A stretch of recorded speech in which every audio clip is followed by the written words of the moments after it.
हरे कृष्णा राधे राधे गौर प्रेमानंदे हरि बोल। आज আমরা উপস্থিত হয়েছি কিছু ভগবানের কথা শ্রবণ করব বলে। তো আগামী 31 জুলাই বুধবার শ্রী কামিকা একাদশী হরিবাসর তিথি। 1 আগস্ট বৃহস্পতিবার সকাল 9:31 মধ্যে পারণ।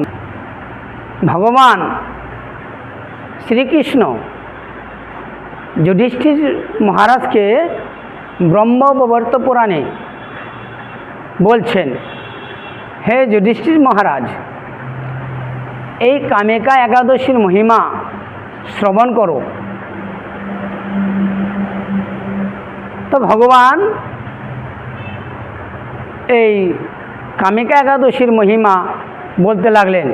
এই একাদশী ব্রত পালন করলে কি হয়, একাদশীর নিয়ম কানুন ইতিপূর্বে আপনারা সবাই অবগত আছেন, সেদিকে আমরা যাচ্ছি না। শুধু কামিকা একাদশী ব্রত পালন করলে কী লাভ হয় সেটা আমরা বলছেন এই একাদশী ব্রত পালন করলে যে ফল হয়, যেরকম মহাতীর্থ গঙ্গাতে স্নান করলে যে ফল হয়, এই একাদশী ব্রত পালন করলে সে ফল লাভ হয়। এবং কাশীতে দর্শন করলে বা কুরুক্ষেত্রে ব্রহ্মসরোবরে স্নান করলে যে ফল হয়, এই একাদশী ব্রত পালন করলে সে লাভ হয়। তারপরে পুষ্কর হ্রদে স্নান করলে যে ফল হয়, ঘরে বসে এই একাদশী ব্রত পালন করলে সে লাভ হয়। তারপরে প্রভাস ক্ষেত্রে দ্বারকায় প্রভাসে সমুদ্রে স্নান করলে পরে যে ফল লাভ হয়, ঘরে বসে একাদশী ব্রত পালন করলে সে লাভ হয়।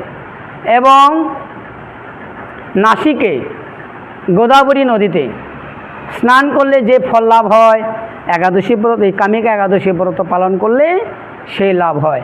এবং নেপালে গণ্ডকী নদীতে স্নান করলে যে ফল লাভ হয়, এই কামিকা একাদশী ব্রত পালন করা মাত্রই সেই সমস্ত তীর্থের ফল পাওয়া যায় ঘরে বসেই।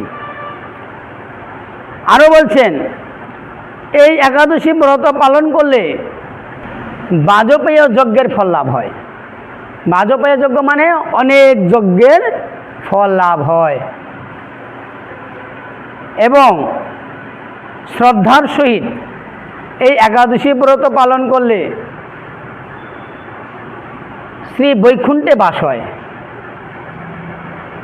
এবং ভক্তি সহকারে এই একাদশী ব্রত পালন করলে পরে ভগবান প্রাপ্তি হয়।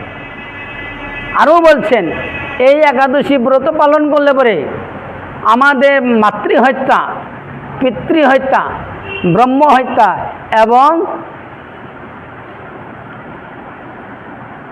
সুমেরু পর্বত সদৃশ পাপ যদি আমাদের থাকে, সমস্ত ধূলিরাশ হয়ে পরিষ্কার হয়ে যায়। এই জন্য সকলেই এই একাদশী ব্রত পালন করবেন। এই একাদশী ব্রত পালন করলে পরে আপনাদের জানাতে অজান্তে যত পাপ কর্ম করেছেন, সেই সমস্ত পাপ পরিষ্কার হয়ে গিয়ে আপনাদের ভগবানের চরণে প্রেম ভক্তি লাভ হবে, প্রেম উদয় হবে। যথাসময়ে পালন করবেন, তাহলে একাদশীর পরিপূর্ণ ফল লাভ করবেন। একাদশী ব্রতের পালনের টাইম হচ্ছে 1 আগস্ট বৃহস্পতিবার সকাল 9:31 মধ্যে। হরে কৃষ্ণ।